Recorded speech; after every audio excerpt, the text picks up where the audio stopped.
Sex ಎಜುಕೇಷನ್ನಲ್ಲಿ actually ಇವೆಲ್ಲ ಮಕ್ಕಳಿಗೆ ತಿಳುವಳಿಕೆ ಕೊಡಬೇಕು.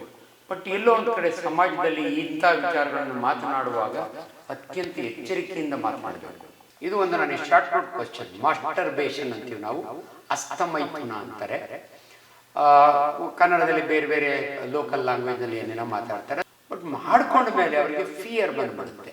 ನಾನು ಮಾಡ್ಕೊಳ್ಳೋದು ತಪ್ಪ ಸರಿನಾ ನನಗೆ ಗೊತ್ತಿಲ್ಲ. ವೆಜಿಟೇಬಲ್ಸ್ನ ಪ್ರೈವೇಟ್ ಪಾರ್ಟ್ ಹತ್ರ ಇಟ್ಕೊಳ್ತಾರೆ, ಅದು ತಪ್ಪ ಇಲ್ವಾ ಏನೋ ಒಂದು ಖುಷಿ ಸಿಗೋವಾಗಿ, ಅದರಿಂದ ಏನೂ ತೊಂದರೆ ಇಲ್ಲದಿದ್ದಾಗ ನಾನೊಬ್ಬ ವೈದ್ಯನಾಗಿ ದಯವಿಟ್ಟು ಆ ಏಜ್ನಲ್ಲಿ ಆಗುವಂಥ ಬದಲಾವಣೆಗಳು ಎದುರ್ಕೋಬೇಡಿ, ಮಾಡ್ಕೊತೀರಿ ಎದುರ್ಕೋಬೇಡಿ. ಯೂಶಲಿ ಹ್ಯಾಬಿಟ್ ಹೆಂಗೆ ಬರುತ್ತೆ ಅಂದರೆ, ಹಾಸ್ಟೆಲ್ ಹುಡುಗರು ಅಥವಾ ಗುಂಪಿನಲ್ಲಿರೋರು ಎಲ್ಲೋ ಒಬ್ಬನಿಂದ ಒಬ್ಬನಿಗೆ ಅದು ಬರುತ್ತೆ, ಉದ್ರೇಕಗೊಳ್ಳುತ್ತೆ, ಅದನ್ನಲ್ಲಿ ಕೈನಲ್ಲಿ ಹ್ಯಾಂಡಲ್ ಮಾಡ್ತಾರೆ.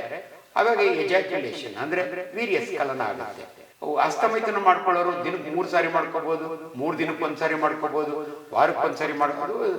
ಬಟ್ ಅವರಿಗೆ ಒಂದು ಪ್ರಾಬ್ಲಮ್ ಏನಂದ್ರೆ, ಇದುವರೆಗೂ ಯಾರು ಕರೆಕ್ಟ್ ಆಗಿ ಅವರಿಗೆ ಇನ್ಫಾರ್ಮೇಶನ್ ಕೊಟ್ಟಿಲ್ಲ. ಅನ್ಫಾರ್ಚುನೇಟ್ಲಿ ಇದನ್ನು ಮಾಡ್ಕೊಳಕ್ ಶುರು ಮಾಡಿದ್ಮೇಲೆ ಇವನು ಡಿಪ್ರೆಷನ್ಗೆ ಹೋಗ್ತಾನೆ, ಓದಿನಲ್ಲಿ ಗಮನ ಇರಲ್ಲ, ಕಾನ್ಸಂಟ್ರೇಷನ್ ಇರಲ್ಲ, ಇವನು ಕೊನೆಗೆ 65% ಬರ್ತಾನೆ. ಅದರಿಂದ ನಿಜವಾಗ್ಲೂ ನಿಮ್ಮ ರಕ್ತಕ್ಕೆ ಲಾಸ್ ಅಲ್ಲ, ನಿಮ್ಮ ಮೆಮೊರಿ ಲಾಸ್ ಆಗಲ್ಲ, ನಿಮ್ಮ ವಯಸ್ಸಿಗೆ ತಕ್ಕಾದಂತ ಕ್ರಿಯೆ ಅಷ್ಟು ತಿಳ್ಕೊಬೇಕು. ನನ್ನ ವಯಸ್ಸಿಗೆ ಇದಾಗುತ್ತೆ ಅಷ್ಟೇ. ಬಹಳ ಜನ ಕೇಳ್ತಾರೆ ಎಷ್ಟು ಸಾರಿ ಮಾಡ್ಕೋಬಹುದು, ಎಷ್ಟು ಕಡಿಮೆ ಆದ್ರೆ ಅಷ್ಟು ಒಳ್ಳೆಯದು. ಹಂಗಾರೆ ದಿನಾ ಹಂಗೇನಿಲ್ಲ, ಕಡಿಮೆ ಮಾಡ್ಕೊಡಿ. 250 ml ಬ್ಲಡ್ ಕೊಡೋನೆ ನಾವು ಬ್ಲಡ್ ತಗೊಳ್ತೀವಿ ಡೋನರ್ಗೆ, ಪಾಪ ಅವನಿಗೆ ಒಂದು ಗ್ಲಾಸ್ ಆಪಲ್ ಜ್ಯೂಸ್ ಕೊಡ್ತೀವಿ, ಚೆನ್ನಾಗಿ ಎದ್ದು ಹೋಗ್ತಾನೆ. ನೀವು ಬರೀ ನೀನು ಸೆಮೆನ್ ಹೋಗೋದಕ್ಕೆ ಯಾಕೆ ಮಿಲ್ಕ್ ಅಂದ್ಕೊಡ್ತೀಯ? ದಯವಿಟ್ಟು ಇದಿಲ್ಲ, ತಪ್ಪು ಭಾವನೆ ನಿಮ್ಮದು. ನಮಸ್ಕಾರ, ಸ್ವಾಗತ ಸರ್. ನಮಸ್ಕಾರ ಸರ್, ಹೇಗಿದ್ದೀರಾ? First class. Okay sir. Sir, ಈಗಿನ ಒಂದು ಯುವಕರಿಗೆ ಒಂದು ಅಂದರೆ ಹಸ್ತಮೈಥುನ ಅಂದರೆ ಸೊ ಅದು ಯಾವ ರೀತಿ ಸರ್? ಯಾಕಂದರೆ ಭಾಳ ಅದು ಒಂದು ಕಾಡುವಂಥ ಒಂದು ಇದು, ಸೊ ಅದ್ರ ಬಗ್ಗೆ ಏನು? ಈ ಹದಿಹರೆಯದ ಯುವಕ ಯುವತಿಯರ ಸಮಸ್ಯೆಗಳ ಬಗ್ಗೆ ಮಾತನಾಡಬೇಕಾದ್ರೆ ಇದು ಭಾಳ ಸೆನ್ಸಿಟಿವ್ ಸಬ್ಜೆಕ್ಟ್. ತುಂಬ ಜನ ಇದನ್ನು ನಾನೊಬ್ಬ ವೈದ್ಯನಾಗಿ ಮಾತನಾಡಿದರೆ ಸರಿ ಇದೆ. ಯಾಕಂದರೆ ಸೆಕ್ಸ್ ಎಜುಕೇಷನ್ನಲ್ಲಿ ಆ್ಯಕ್ಚುಲಿ ಇವೆಲ್ಲ ಮಕ್ಕಳಿಗೆ ತಿಳುವಳಿಕೆ ಕೊಡಬೇಕು. ಬಟ್ ಎಲ್ಲೋ ಒಂದು ಕಡೆ ಸಮಾಜದಲ್ಲಿ ಇಂಥ ವಿಚಾರಗಳನ್ನು ಮಾತನಾಡುವಾಗ ಅತ್ಯಂತ ಎಚ್ಚರಿಕೆಯಿಂದ ಮಾತನಾಡಬೇಕು. ಬಟ್ ನನಗೆ ಯಾಕೆ ಈಸಿ ಅಂದರೆ, ಇದು ನನ್ನ ಮೆಡಿಕಲ್ ಸಬ್ಜೆಕ್ಟ್. ಇದು ನಾನು 3rd MBBS ಓದೋವಾಗೆ ಫಾರೆನ್ಸಿಕ್ ಮೆಡಿಸಿನ್ನಲ್ಲೇ ಇದು ಒಂದು ನನಗೆ ಶಾರ್ಟ್ ನೋಟ್ ಕ್ವಶನ್. ಮಾಸ್ಟರ್ಬೇಷನ್ ಅಂತೀವಿ ನಾವು, ಹಸ್ತಮೈಥುನ ಅಂತಾರೆ. ಕನ್ನಡದಲ್ಲಿ ಬೇರೆ ಬೇರೆ ಲೋಕಲ್ ಲ್ಯಾಂಗ್ವೇಜ್ನಲ್ಲಿ ಏನೇನೋ ಮಾತಾಡ್ತಾರೆ, ಅದು ಬೇಡ.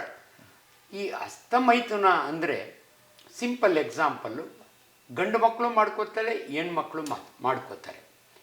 ತಮ್ಮ ಪ್ರೈವೇಟ್ ಪಾರ್ಟ್ನ ಜೆನಿಟಾಲಿಯಾ ಅಂತೀವಿ ನಾವು, ಶಿಶ್ನ ಆಗಿರ್ಬೋದು ಗಂಡು ಮಕ್ಕಳಲ್ಲಿ, ಹೆಣ್ಣು ಮಕ್ಕಳಲ್ಲಿ ಅವರ ಗುಪ್ತ ಭಾಗದಲ್ಲಿ ಮ್ಯಾನಿಪುಲೇಷನ್ ಅಂದರೆ ಬೆರಳಾಡಿಸ್ಕೊಳ್ಳೋದು, ಕೈ ಆಡಿಸ್ಕೊಳ್ಳೋದು, ಮುಟ್ಕೊಳ್ಳೋದು, ತಮ್ಮದೇ ಇದನ್ನು, ಬೇರೆಯವ್ರದ್ದನ್ನಲ್ಲ, ಪ್ರೈವೇಟಾಗಿ ಒಂದು ಅವ್ರಿಗೊಂದು ಖುಷಿ ಸಿಗುತ್ತೆ, ಸೆಕ್ಷುವಲ್ ಅರ್ಜಸ್ ಸಿಗುತ್ತೆ. ಅದನ್ನೇ ನಾವು ಹಸ್ತಮೈಥುನ ಅಂತ ಅಂತೀವಿ. ಭಾಳ ಸಾರಿ ಇದ್ರ ಬಗ್ಗೆ ಹೇಳ್ಕೊಳಕ್ಕೆ ನಾಚಿಕೋತಾರೆ ಜನ, ಮಾಡ್ಕೋತಾರೆ. ಬಟ್ ಮಾಡ್ಕೊಂಡ ಮೇಲೆ ಅವರಿಗೆ ಫಿಯರ್ ಬಂದ್ಬಿಡುತ್ತೆ. ನಾನು ಮಾಡ್ಕೊಳ್ಳೋದು ತಪ್ಪ ಸರಿನಾ ನನಗೆ ಗೊತ್ತಿಲ್ಲ. ಹೆಣ್ಮಕ್ಳು ಸಂಕ್ಷಿಪ್ತವಾಗಿ ಹೇಳ್ಬಿಡ್ತೀನಿ, ಆಮೇಲೆ ಗಂಡು ಮಕ್ಕಳು ಸ್ವಲ್ಪ ಡೀಟೇಲ್ ಇದೆ. ಹೆಣ್ಣು ಮಕ್ಕಳಲ್ಲಿ ಪರ್ಟಿಕ್ಯುಲರ್ಲಿ 12 ವರ್ಷ ಆದಮೇಲೆ ಅಡಲ್ಟ್ಹುಡ್ ಬಂದಾಗ ಅವರಿಗೆ ದೇಹದಲ್ಲಿ ಬದಲಾವಣೆಗಳು ಕಾಡ್ತವೆ. ಹೆಣ್ಣು ಮಕ್ಕಳಿಗೆ ಎದೆ ಬರುತ್ತೆ, ಕೆಲವು ಭಾಗದಲ್ಲಿ ಪ್ರೈವೇಟ್ ಭಾಗದಲ್ಲಿ ಕೂದಲು ಬರುತ್ತೆ, ಅವ್ರಿಗೇನೋ ಒಂಥರ ಮುಜುಗರ, ನಾಚಿಕೆ, ಬೇರೆಯವ್ರನ್ನ ಕೇಳೋಕ್ಕಾಗಲ್ಲ, ಅಪ್ಪ ಅಮ್ಮದಿರು ಗೈಡ್ ಮಾಡಲ್ಲ. ಆವಾಗ ಅವ್ರಿಗೇನೋ ಒಂದು ಇದರಲ್ಲಿ ಆ ಭಾಗವನ್ನು ಮ್ಯಾನಿಪುಲೇಟ್ ಮಾಡಿದಾಗ ಖುಷಿ ಸಿಗುತ್ತೆ, ಹಂಗೆ ಮಾಡ್ಕೋತಾರೆ. ಬಟ್ ಅದರಿಂದ ಏನಾದರೂ ತೊಂದರೆ ಇದೆಯಾ? ನಾವೆಲ್ಲ PUC ಟೈಮ್ನಾಗೆ ತಮಾಷೆ ಮಾಡೋರು, ಬದನೆಕಾಯಿ ವ್ಯಾಪಾರ ಜಾಸ್ತಿ ಆಗುತ್ತೆ ಹಿಂಗೆಲ್ಲ, ಅದೆಲ್ಲ ಒಂಥರ ಲೋ ಲೆವೆಲ್ ಲ್ಯಾಂಗ್ವೇಜ್, ಹಂಗಾಗಿ ನಾನು ಅದನ್ನು ಯೂಸ್ ಮಾಡಲ್ಲ. ಅಂದರೆ ಕೆಲವು ಆ ವೆಜಿಟೇಬಲ್ಸ್ನ ಪ್ರೈವೇಟ್ ಪಾರ್ಟ್ ಹತ್ರ ಇಟ್ಕೊಳ್ತಾರೆ, ಅದು ತಪ್ಪ ಇಲ್ವಾ ಏನೋ ಒಂದು ಖುಷಿ ಸಿಗೋವಾಗಿ, ಅದರಿಂದ ಏನೂ ತೊಂದರೆ ಇಲ್ಲದಿದ್ದಾಗೆ ನಾನೊಬ್ಬ ವೈದ್ಯನಾಗಿ ದಯವಿಟ್ಟು ಆ ಏಜ್ನಲ್ಲಿ ಆಗುವಂಥ ಬದಲಾವಣೆಗಳು ಎದುರ್ಕೋಬೇಡಿ, ಮಾಡ್ಕೋತೀರಿ ಎದುರ್ಕೋಬೇಡಿ. ತುಂಬ ಜನ ಈ ಮಾಡೋ ಮತ್ತೆ ಸೂಕ್ಷ್ಮ ಅದಂದರೆ ಈ ಹೈಮನ್ ಅಂತೀವಿ ನಾವು, ಕನ್ಯಾಪೊರೆ ಅಂತಾರೆ, ಅದನ್ನು ಅರ್ಧೋದಾಗ ಭಾಳ ಜನ ಮದುವೆ ಆಗೋ ಟೈಮ್ನಲ್ಲಿ ಅದಿಲ್ಲ ಅಂದರೆ ಇವಳು ಒರಿಜಿನಲ್ಲ ಅನ್ನೋ ತರ್ಕಕ್ಕೆ ಬರ್ತಾರೆ. ಅದು ತಪ್ಪು. ಸ್ಪೋರ್ಟ್ಸ್ ವುಮನ್ಗೆ ಈ ರೀತಿ ಹಸ್ತಮೈಥುನ ಮಾಡ್ಕೊಂಡವ್ರಿಗೆ ಎಷ್ಟೋ ಸಾರಿ ಅದು ಟೇರ್ ಆಗಿರುತ್ತೆ, ಅದರಿಂದ ಏನೂ ತೊಂದರೆ ಇಲ್ಲ. ಸೊ ಏನು ಹೇಳಕ್ಕೆ ಹೊರಟಿದ್ದೀನಿ ಅಂದರೆ, ನೀವು ಮಾಡ್ಕೊಳ್ತಾ ಇದ್ದರೆ ಆ ಹ್ಯಾಬಿಟಿಗೆ ಬೀಳಬೇಡಿ, ಬಿದ್ದಿದ್ರೆ ತಲೆ ಕೆಡಿಸ್ಕೋಬೇಡಿ. ಇಷ್ಟೇ, ವೆರಿ ವೆರಿ ಸಿಂಪಲ್. ಅದರಿಂದ ಮುಂದಿನ ನಿಮ್ಮ ಸೆಕ್ಷುವಲ್ ಲೈಫ್ ಆಗಲಿ, ನಿಮ್ಮ ಬೆಳವಣಿಗೆಯಲ್ಲಾಗಲಿ ಯಾವುದರಲ್ಲೂ ಕೂಡ ಏನು ತೊಂದರೆ ಬರೋದಿಲ್ಲ. ಅದು ಗಂಡು ಮಕ್ಕಳಲ್ಲಿ ಒಂದು ಪ್ರಾಬ್ಲಮ್ ಏನಾಗುತ್ತೆ ಅಂದರೆ, 16 ವರ್ಷ ಆದಮೇಲೆ ಗಂಡು ಮಕ್ಕಳಿಗೆ ಕನಸಿನಲ್ಲಿ ಏನೋ ಒಂದು ಹೆಣ್ಣುಮಗಳು, ಒಂದು ಹೀರೋಯಿನ್ನೋ ಅವರ ನೈಬರ್ ಹುಡುಗಿನೋ ಬಂದಂಗಾಗುತ್ತೆ. ಇವನಿಗೆ ಗೊತ್ತಿಲ್ಲದಂಗೆ ಬೆಳಗ್ಗೆ ಅಷ್ಟೊತ್ತಿಗೆ ವೀರ್ಯ ಸ್ಖಲನ ಆಗಿರುತ್ತೆ, ಎಲ್ಲೋ ಅಂಡರ್ವೇರ್ ತ್ಯಾವ ಆಗಿರುತ್ತೆ. ಸೊ ಇವ್ರಿಗೆ ಒಂಥರ ಭಯ, ನನ್ನ ವೀರ್ಯ ಹೊರಟೋಯ್ತು ಅಂತ. ಇನ್ನು ಕೆಲವರು ಯೂಶ್ವಲಿ ಹ್ಯಾಬಿಟ್ ಹೆಂಗೆ ಬರುತ್ತೆ ಅಂದರೆ, ಹಾಸ್ಟೆಲ್ ಹುಡುಗರು ಅಥವಾ ಗುಂಪಿನಲ್ಲಿರೋರು ಎಲ್ಲೋ ಒಬ್ಬನಿಂದ ಒಬ್ಬನಿಗೆ ಅದು ಬರುತ್ತೆ, ಉದ್ರೇಕಗೊಳ್ಳುತ್ತೆ, ಅದರಲ್ಲಿ ಕೈನಲ್ಲಿ ಹ್ಯಾಂಡ್ಲ್ ಮಾಡ್ತಾರೆ. ಆವಾಗ ಎಜಾಕ್ಯುಲೇಷನ್ ಅಂದರೆ ವೀರ್ಯ ಸ್ಖಲನ ಆಗುತ್ತೆ, ಒಂಥರ ಖುಷಿ ಆಗುತ್ತೆ ಅವರಿಗೆ. ಇದು ನಾರ್ಮಲ್ ಸೆಕ್ಷುವಲ್ ಇದು. ಬಟ್ ಅದೇ ಏನಾಗ್ಬಿಡುತ್ತೆ, ನೆಕ್ಸ್ಟು ಅವರಿಗೆ ಆತಂಕ ಶುರುವಾಗುತ್ತೆ. ಹಸ್ತಮೈಥುನ ಮಾಡ್ಕೊಳ್ಳೋರು ದಿನಕ್ಕೆ 3 ಸಾರಿ ಮಾಡ್ಕೋಬೋದು, 3 ದಿನಕ್ಕೆ 1 ಸಾರಿ ಮಾಡ್ಕೋಬೋದು, ವಾರಕ್ಕೆ 1 ಸಾರಿ ಅದು. ಬಟ್ ಅವರಿಗೆ ಒಂದು ಪ್ರಾಬ್ಲಮ್ ಏನಂದರೆ, ಇದುವರೆಗೂ ಯಾರು ಕರೆಕ್ಟಾಗಿ ಅವರಿಗೆ ಇನ್ಫಾರ್ಮೇಷನ್ ಕೊಟ್ಟಿಲ್ಲ. ಒಂದು ತೊಟ್ಟು ವೀರ್ಯ 20 ತೊಟ್ಟು ರಕ್ತಕ್ಕೆ ಸಮಾನ ಅಂತ ಯಾರೋ ಒಂದು ಬೋರ್ಡೇ ಬಿಟ್ಟಿರ್ತಾರೆ. ನಾನು ಕೂಡ ಓದಿದ್ದೀನಿ PUC ಟೈಮ್ನಲ್ಲಿ, ಪ್ರಜಾಮತ ಅಂತ ಮ್ಯಾಗ್ಝೈನ್ನಲ್ಲಿ. ಇದು ಸತ್ಯಕ್ಕೆ ದೂರವಾದ್ದು. ಆಮೇಲೆ ಒಂದು ಸಾರಿ ಎಜಾಕ್ಯುಲೇಷನ್ ಆದರೆ ಯೂಶ್ವಲಿ 5 ml ಇಂದ 10 ml ವರೆಗೂ ಇರ್ಬೋದು ಮಕ್ಕಳಿಗೆ, 16 ವರ್ಷದ ಹುಡುಗರು. ಯೂಶ್ವಲಿ ಯಂಗ್ ಅಡಲ್ಟ್ಸ್ಗೆ ಅಂದರೆ 16ರಿಂದ 18ರವರೆಗೆ ಸೆಕ್ಷುವಲ್ ಅರ್ಜ್ ಜಾಸ್ತಿ ಇರುತ್ತೆ. ಸೊ ವೀರ್ಯ ಹೋಗುತ್ತೆ. ಇವನಿಗೆ ಚಿಂತೆ ಏನಂದರೆ, SSLC ಒಳಗೆ ಚೆನ್ನಾಗಿ ಓದಿ ಅಲ್ಲಿವರೆಗೂ ಅಭ್ಯಾಸ ಇರಲ್ಲ, 98% ತೊಗೊಂಡಿರ್ತಾನೆ. ಬೆಂಗಳೂರಿಗೆಲ್ಲೋ ಹಾಸ್ಟ್ಲಿಗೆ ಬಂದು ಒಳ್ಳೆ ಕಾಲೇಜಿಗೆ ಸೇರಿಕೊಂಡು ಇವನು ಓದೋಕ್ಕೆ ಶುರು ಮಾಡ್ತಾನೆ. ಹಾಸ್ಟ್ಲಲ್ಲಿ ಈ ಅಭ್ಯಾಸಕ್ಕೆ ಬೀಳ್ತಾನೆ. ಅನ್ಫಾರ್ಚುನೇಟ್ಲಿ ಇದನ್ನು ಮಾಡ್ಕೊಳ್ಳೋಕೆ ಶುರು ಮಾಡಿದ ಮೇಲೆ ಇವನು ಡಿಪ್ರೆಷನ್ಗೆ ಹೋಗ್ತಾನೆ. ಓದಿನಲ್ಲಿ ಗಮನ ಇರಲ್ಲ, ಕಾನ್ಸಂಟ್ರೇಷನ್ ಇರಲ್ಲ. ಇವನು ಕೊನೆಗೆ 65%ಗೆ ಬರ್ತಾನೆ. ತಂದೆ ತಾಯಿಗೆ, ಊರಿನಲ್ಲಿರೋ ಅಣ್ಣನಿಗೆ ಒಂದು ಆತಂಕ. ಇಷ್ಟು ಚೆನ್ನಾಗಿ ಓದ್ತಿದ್ದು ನಮ್ಮ ಹುಡುಗ ಬೆಂಗಳೂರಿಗೆ ಹೋದ್ಮೇಲೆ ಯಾಕೆ ಹಿಂಗಾದ, ಹಾಸ್ಟ್ಲಿಗೆ ಹೋದ್ಮೇಲೆ ಹಿಂಗೆ. ಇವನು ಹೇಳ್ಕೊಳಕ್ಕಾಗಲ್ಲ, ಇವ್ನು ಮಾಡ್ಕೊತಾನೆ ಅಂತ ಗೊತ್ತಿದ್ರು ಅವ್ರು ಇವ್ನಿಗೆ ಅಡ್ವೈಸ್ ಮಾಡೋಕ್ಕಾಗಲ್ಲ. ಅದಕ್ಕೆ ನಾನು ಅಡ್ವೈಸ್ ಮಾಡ್ತಾಯಿದ್ದೀನಿ, ಅಂಥ ಅಭ್ಯಾಸಕ್ಕೆ ಬೀಳಬೇಡಿ, ಬಿದ್ದರೆ ತಲೆ ಕೆಡಿಸ್ಕೋಬೇಡಿ. ನಾನು ಭಾಳ ಸ್ಪಷ್ಟವಾಗಿ ಹೇಳ್ತೀನಿ. ಎಲ್ಲೋ ಒಂದು ಕಡೆ ನೀವು ನೋಡಿರಬೇಕು, ನಮ್ಮ ಇವರು ಹೀರೋ ಡೈಲಾಗ್ ಯಾರಪ್ಪ, ನಮ್ಮ ಫಿಲಮ್ ಹೀರೋ ಅಂಕಲ್, ಅವ್ರ ಫಿಲಮ್ ಹೀರೋ, ಪ್ರೀತಿ ಮಾಡಬಾರದು, ಮಾಡಿದರೆ ಜಗಕ್ಕೆ ಎದರಬಾರದು ಅಂತಾನಲ್ಲ, ಅದೇ ರೀತಿ ಇಲ್ಲೂ ಕೂಡ ಅಭ್ಯಾಸಕ್ಕೆ ಬೀಳಬೇಡಿ, ಬಿದ್ದರೆ ಎದುರುಕೊಳ್ಳಕ್ಕೆ ಹೋಗಬೇಡಿ. ಅದರಿಂದ ನಿಜವಾಗ್ಲೂ ನಿಮ್ಮ ರಕ್ತಕ್ಕೆ ಲಾಸ್ ಅಲ್ಲ, ನಿಮ್ಮ ಮೆಮೊರಿ ಲಾಸ್ ಆಗಲ್ಲ, ನಿಮ್ಮ ವಯಸ್ಸಿಗೆ ತಕ್ಕಾದ ಆದಂಥ ಕ್ರಿಯೆ ಅಷ್ಟು ತಿಳ್ಕೊಬೇಕು. ನನ್ನ ವಯಸ್ಸಿಗೆ ಇದಾಗುತ್ತೆ ಅಷ್ಟೇ. ಆದ್ದರಿಂದ ದಯವಿಟ್ಟು ಹಸ್ತಮೈಥುನದ ಬಗ್ಗೆ ತಪ್ಪು ತಿಳುವಳಿಕೆ, ಯಾಕಂದರೆ ನಾನು ಇದನ್ನು ಬೇರೆಲ್ಲೋ ಮಾತನಾಡಿದಾಗ ತುಂಬ ಫೋನ್ಸ್ ಬರ್ತಾವೆ ನನಗೆ, ಅಂಕಲ್ ನಾನು ಚಿಕ್ಕ ವಯಸ್ಸಿನಿಂದ ಮಾಡ್ಕೊಳ್ತಿದ್ದೆ ಅಂತ ತುಂಬ ಜನಕ್ಕೆ ನಾನು ಪದೇ ನಾನು ಸರಿಯಾಗಿ ವಿಡಿಯೋ ನೋಡ್ರಪ್ಪ ಅಂತ ಹೇಳ್ತಾ ಇದ್ದೀನಿ. ಅದಕ್ಕೆ ನಿಮ್ಮ ಚಾನಲ್ ಮುಖಾಂತರ, ಚಾನಲ್ ಹೆಸರು ಸುದ್ದಿ ಮನೆಯ ಮುಖಾಂತರ ಮತ್ತೊಮ್ಮೆ ಇದನ್ನು ಮಾತಾಡ್ತಾ ಇದ್ದೀನಿ. ನಾನು ಭಾಳ ಜವಾಬ್ದಾರಿಯಿಂದ ಮಾತಾಡ್ತಿದ್ದೀನಿ. ದಯವಿಟ್ಟು ಇದನ್ನು ಕೇಳಿಕೊಂಡವರು ಅದ್ರ ಬಗ್ಗೆ ಇನ್ಫಾರ್ಮೇಷನ್ ಇರಲಿ ನಿಮಗೆ. ಪದೇ ಪದೇ ನೀವು ಒಂದು ಸಾರಿ ನಿಮಗೆ ಆ ಧೈರ್ಯ ಕೊಟ್ಟ ಮೇಲೆ, ಇದು ಶಂಕದಿಂದ ತೀರ್ಥ ಬಂದಂಗೆ ಒಬ್ಬ ವೈದ್ಯ ಮಾತನಾಡಿದರೆ ಕರೆಕ್ಟ್ ಇನ್ಫಾರ್ಮೇಷನ್ ಇರುತ್ತೆ. ಇನ್ಫ್ಯಾಕ್ಟ್ ಹಸ್ತಮೈಥುನ ನಾನು MBBS ಹೋದಾಗ ನನ್ನ ಟೀಚರ್ ಬರ್ತಾರೆ ಕ್ಲಾಸ್ಗೆ, ಅವ್ರು ಎಷ್ಟು ಚೆನ್ನಾಗಿ ಹೇಳಿದರು ಅಂದರೆ ಇವತ್ತು ನೆನಪಿದೆ. ನಾವು 120 ಜನ, ಅದ್ರಾಗ 10 ಜನ ಹುಡುಗಿಯರಿದ್ದರು ಫೈನಲ್ MBBS. ಅವ್ರು ಹೇಳ್ತಾರೆ, ಅವರು ಯಾರಾದರೂ ಮಾಸ್ಟರ್ಬೇಷನ್ ಮಾಡ್ಕೊಂಡಿಲ್ಲ ಅಂದರೆ 2 ಪಾಸಿಬಿಲಿಟಿ. ಐದರ್ ಈ ಮಸ್ಟ್ ಬಿ ಎ ಟೆರಿಬಲ್ ಲೈಯರ್, ಅಂದರೆ ಸುಳ್ಳು ಹೇಳೋನಿರಬೇಕು, ಅಥವಾ ಈ ಮಸ್ಟ್ ಬಿ ಗಾಡ್ ಅನ್ನೋರು. ಅದಾದಮೇಲೆ ಹೇಳೋರು ಈ ಕೆನಾಟ್ ಬಿ ಗಾಡ್, ಯಾಕಂದರೆ ದೇವರು ಒಂದೊಂದು ಸಾರಿ ಜಟ್ಕ ಹೊಡ್ಕೊಂಡಿರ್ತಾನೆ. ಇದು ಲೋಕಲ್ ಲ್ಯಾಂಗ್ವೇಜ್, ಇದು ಹಸ್ತಮೈಥುನ ಮಾಡ್ಕೊಂಡಿರ್ತಾರೆ ಅಂದರೆ ಅಷ್ಟು ಕಾಮನ್ ಅಂತ.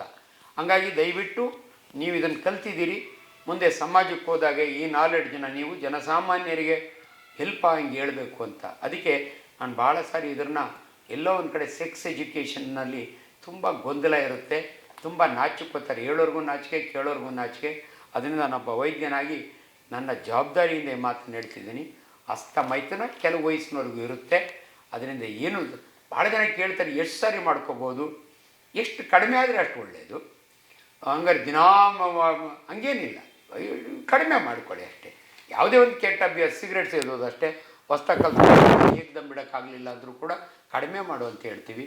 ಆಲ್ಕೋಹಾಲು ಅಷ್ಟೇ. ಯಾವುದೇ ಒಂದು ಇದು ಅಭ್ಯಾಸನ ದುರಭ್ಯಾಸನಲ್ಲ ನಾನು, ಬಟ್ ಒಂದು ಅಭ್ಯಾಸ, ಅದನ್ನು ಕಡಿಮೆ ಮಾಡಬೇಕು. ಹಿತಮಿತವಾಗಿದ್ದರೆ ಪ್ರತಿಯೊಂದಕ್ಕೂ ಕೂಡ ಅರ್ಥ ಇರುತ್ತೆ ಅಂತ ಹೇಳಿ ದಯವಿಟ್ಟು ಇದರ ಬಗ್ಗೆ ನಿಮಗೆ ಈ ಅರಿವು ಇರಲಿ.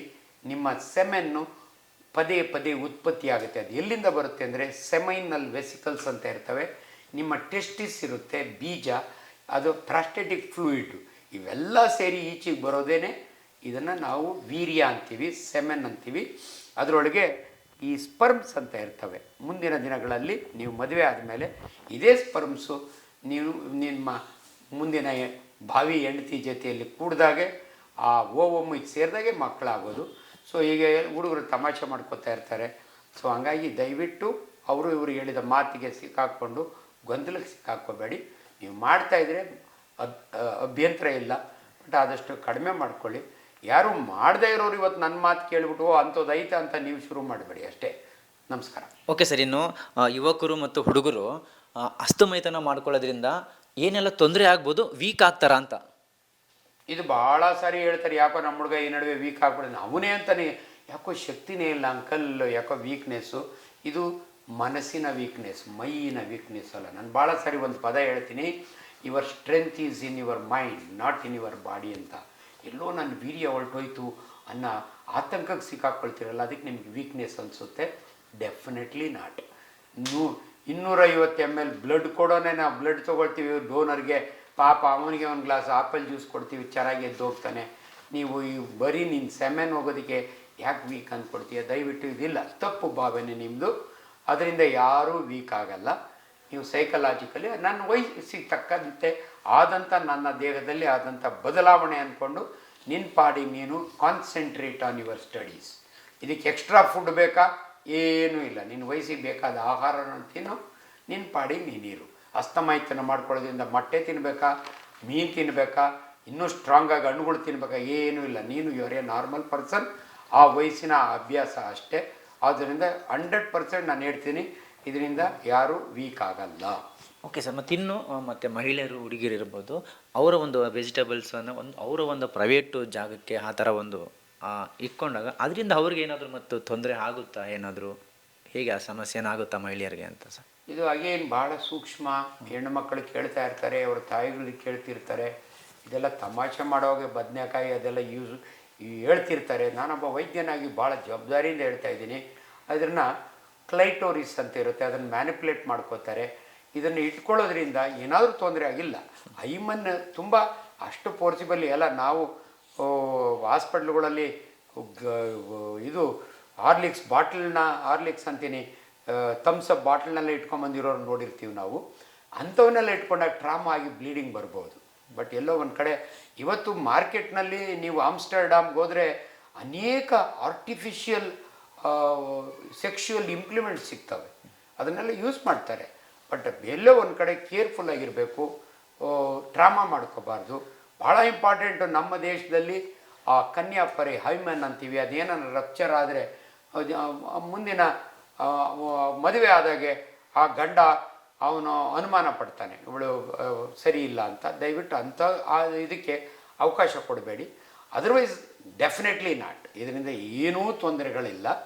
ಆ ಕ್ಷಣದ ವೆರಿ ವೆರಿ ಸೇಫ್ ಮ್ಯಾನಿಪುಲೇಷನ್. ಎಲ್ಲೋ ಸೆಕ್ಸ್ ಮಾಡೋದು ಖುಷಿಗೆ, ಯಾವ ಏಜನಲ್ಲಿ ಮಾಡಬೇಕು ಮಾಡಬೇಕು. ಸ್ವಲ್ಪ ಬೇಗ ಮಾಡೋದ್ರಿಂದ, ಬೇರೆ ಒಂದು ಪುರುಷನ ಜೊತೆಯಲ್ಲಿ ಸೆಕ್ಸ್ ಮಾಡೋದ್ರ ಬದಲು ಈ ರೀತಿ ಮಾಡ್ಕೊಳ್ಳೋದ್ರಿಂದ ತೊಂದರೆ ಆಗಲ್ಲ, ಆತಂಕ ಇರಲ್ಲ, ಪ್ರೆಗ್ನೆನ್ಸಿ ಆಗ್ತೀವಿ ಅನ್ನೋ ಭಯ ಇರಲ್ಲ. ಹಂಗಾಗಿ ಎಲ್ಲೋ ಒಂದು ಕಡೆ ನಿಮ್ಮ ವಿದ್ಯೆಯ ಮಧ್ಯೆ ನಿಮ್ಮ ಟೆನ್ಷನ್ಗೆ ಒಂದು ರಿಲೀಫ್ ಅಂತ ನಾನು ಹೇಳ್ಬೋದು. ಓಕೆ ಸರ್, ಇನ್ನು ಅಂದರೆ ಒಂದು ಮಹಿಳೆ ಹೆರಿಗೆ ಆದ ನಂತರ ಗಂಡ ಹೆಂಡತಿ ಎಷ್ಟು ದಿನಕ್ಕೆ ಸೇರಬೇಕು ಸರ್? ಯಾಕಂದರೆ ಕೆಲವೆಲ್ಲ ನಾವು ಕೇಳಿರ್ತೀವಿ, ಆ ಮಹಿಳೆ ಅಂದರೆ ಹೆರಿಗೆ ಆದ ನಂತರ 1 ತಿಂಗಳಿಗೆ ಈ ಥರ ಎಲ್ಲ ಗಂಡ ಹೆಂಡತಿ ಸೇರ್ತಾರೆ ಅಂತ. ಇದು ಎಷ್ಟು ಸರಿ, ಎಷ್ಟು ತಪ್ಪು ಸರ್? ಇದು ಬಹಳ ಆ್ಯಕ್ಚುಲಿ ಒಬ್ಬರು ಗೈನಕಾಲಜಿಸ್ಟ್ ಡೆಲಿವರಿ ಮಾಡೋರು, ಆಬ್ಸ್ಟೆಟ್ರಿಷಿಯನ್ ಅಂತೀವಿ. ನಾನು ಸರ್ಜನ್, ನಾನು ಕೂಡ ಸಾಕಷ್ಟು ಡೆಲಿವರಿ ಮಾಡಿದ್ದೀನಿ. ಯಾಕಂದರೆ ಕಂಪಲ್ಸರಿ ಇತ್ತು, ನಾನು ಹೌಸ್ ಸರ್ಜನ್ ಇದ್ದಾಗ ಮಾಡೋವಾಗಿ. ನಿಮಗೆ ಆ ಪ್ರೈವೇಟ್ ಪಾರ್ಟಿನ ಅರಿವು ಭಾಳ ಜನಕ್ಕೆ ಸರಿಯಾಗಿ ಗೊತ್ತಿರಲ್ಲ. ಒಂದು ಮಗು ಈಚೆಗೆ ಬರಬೇಕಾದ್ರೆ ಟ್ರಾಮಾ ಆಗಿರುತ್ತೆ. ಎಷ್ಟೋ ಸರಿ ನಾವೇ ಕಟ್ ಮಾಡಿ ಹೊಲಿಗೆ ಹಾಕಿರ್ತೀವಿ. ಬೇಬಿ ಈಚೆಗೆ ಬರಬೇಕಾದ್ರೆ ಎಪಿಸಿಯಾಟಮಿ ವೂಂಡ್ ಅಂತ ಇರುತ್ತೆ. ಇದೆಲ್ಲ ವಾಸಿ ಆಗಬೇಕಾದ್ರೆ ಆಮೇಲೆ ಗರ್ಭಕೋಶ ಕಂಟ್ರಾಕ್ಟ್ ಮಾಡುತ್ತೆ. ಸೊ ಕೆಲವು ಸಮಯ ಗರ್ಭಕೋಶದ ಮೂತಿ ಟೇರ್ ಆಗಿರುತ್ತೆ. ಇವೆಲ್ಲ ಎಷ್ಟು ದಿನಕ್ಕೆ ನಾರ್ಮಲ್ ಆಗುತ್ತೆ ಅಂದರೆ ಮಿನಿಮಮ್ 6 ವೀಕ್ಸ್, 1.5 ತಿಂಗಳು. ಇನ್ನು 1.5 ತಿಂಗಳಿನೊಳಗೆ ಆಲ್ಮೋಸ್ಟ್ ಯೂಟ್ರಸ್ ನಾರ್ಮಲ್ ಆಗುತ್ತೆ. ಸೊ ನಮಗೆ ಎಲ್ಲೋ ಒಂದು ಕಡೆ ಒಂದು 3 ತಿಂಗಳವರೆಗೂ ಕೂಡ not advisable ideally, common sense use ಮಾಡಿದರೆ. ಅದಾದಮೇಲೆ it depends upon the interest of both, ಇಬ್ಬರು ಕೂಡ. ಮಾಡೋದ್ರಿಂದ ಸೆಕ್ಸ್ ಮಾಡೋದ್ರಿಂದ ಏನು ತೊಂದರೆ ಇಲ್ಲ. ಆ್ಯಂಡ್ ಭಾಳ ಜನಕ್ಕೆ ಇದು ಅರಿವಿಲ್ಲ. ಸೆಕ್ಸ್ ಮಾಡೋದು ಅಂದರೆ ಬರೀ 2 ಆರ್ಗನ್ಸ್ ಒಂದಕ್ಕೊಂದು ಅಷ್ಟೇ ಆಗೋದಿಲ್ಲ. ಲಾಟ್ ಆಫ್ ಅದರ್ ಇದಿರುತ್ತೆ ಸೆಕ್ಸ್ನಲ್ಲಿ. ಸಿಂಪ್ಲಿ ಸ್ಟಿಮ್ಯುಲೇಷನ್ ಇರ್ಬೋದು, ಎಲ್ಲೋ ಒಂದು ಈ ಪ್ರೀ ಸೆಕ್ಸ್ ಇವಿರ್ಬೋದು, ಅವೆಲ್ಲ ಇರ್ತವೆ. ಬಟ್ ಅವ್ರಿಗೆ ಇಂಟ್ರೆಸ್ಟ್ ಇದ್ದರೆ 3 ತಿಂಗಳಾದಮೇಲೆ definitely they can go ahead. But ಇನ್ನೊಂದು ಏನಂದರೆ ಅಡ್ವಾಂಟೇಜ್, ಭಾಳ ಜನಕ್ಕೆ ಯಾವಾಗ ಮಕ್ಕಳಾಗ್ತವೆ ಅಂದರೆ ಓವಮ್ ರಿಲೀಸ್ ಆಗಬೇಕು. ಅಂದರೆ ಪೀರಿಯಡ್ ಸ್ಟಾರ್ಟ್ ಆಗೋವರೆಗೂ ಕೆಲವು ಹೆಣ್ಮಕ್ಳಿಗೆ 6 ತಿಂಗಳು 7 ತಿಂಗಳಾದರೂ ಕೂಡ ಪೀರಿಯಡ್ ಸ್ಟಾರ್ಟ್ ಆಗಲ್ಲ. ಆಗ ಇಟ್ ಈಸ್ ಸೇಫ್ ಅಂತೀವಿ. ಅವರು ಸೆಕ್ಸ್ ಮಾಡಿದರೂ ಕೂಡ ಮಕ್ಕಳು ಆಗೋದಿಲ್ಲ, ಅದೊಂದು ಸೇಫ್ಟಿ ಇರುತ್ತೆ. But it depends upon the couple. ಅದು ಮಾಡಿದವರು ಎದುರ್ಕೊಳ್ಳೋಂಗಿಲ್ಲ, ಮಾಡದಿದ್ದವರು ಒಂದು ತಿಳುವಳಿಕೆ ಅಷ್ಟು. ಥ್ಯಾಂಕ್ ಯು ಸರ್, ಧನ್ಯವಾದ ಸರ್.